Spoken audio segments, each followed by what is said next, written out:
Get up, you lazy sons of whores! There's men out there who want to fuck your corpses!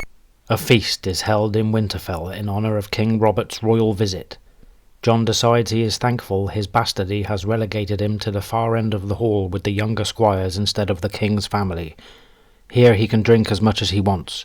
He has a man's thirst, and mingle freely with those around him. Jon watches the king and his family as they arrive. He recognises Queen Cersei's false smile, and is disappointed with fat, red-faced Robert.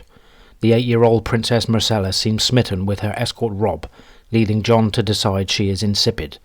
Arya is escorted by plump, young Prince Tommen. The 12-year-old Crown Prince Joffrey, who is even taller than Robb, is escorting the radiant Sansa. Jon decides he does not like Joffrey's pouty lips or the disdain the prince seems to hold for Winterfell. He also notes that the Queen's brother, Jaime Lannister, looks like a proper king, and that waddling dwarf Tyrion Lannister is grotesquely fascinating, as ugly as Jaime and Cersei are beautiful. The last to enter are Benjen Stark and Theon Greyjoy. Jon feeds his direwolf Ghost under the table and watches the pup silently face down a full-grown dog 3 times its size. Bringing his wolf to the feast is another perk to being the bastard. Jon is soon joined by his uncle Benjen, who asks Jon how much he's had to drink, adding that Jon is older than he when he first got truly drunk. Benjen asks about Ghost, and Jon explains that he named him Ghost for his white colour and because he never makes a sound. Benjen then asks why Jon is not at the main table, and Jon says flatly that Lady Catelyn thought seating a bastard with the king might give offence. Benjen comments that Eddard does not seem festive, and Jon adds that neither does the Queen, probably because of King Robert's visit to the crypts. Benjen commends Jon's keen observation and remarks that he could use a man like him on the wall.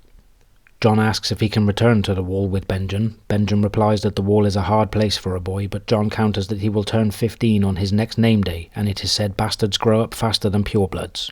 Jon thinks about how all his half-brothers and sisters have futures, but there is no future for a bastard.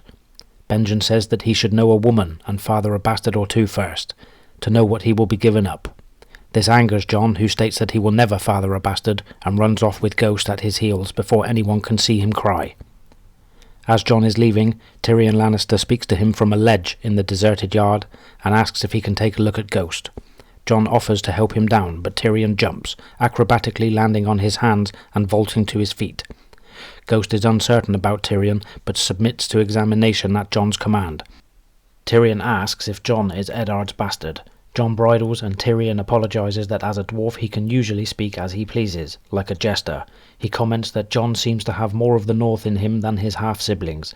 Tyrion advises Jon never forget who and what he is, so that no one can use it against him. When Jon questions what Tyrion would know about being a bastard, Tyrion replies that all dwarves are bastards in their father's eyes, and that, although all dwarves are bastards, not all bastards need to be dwarves.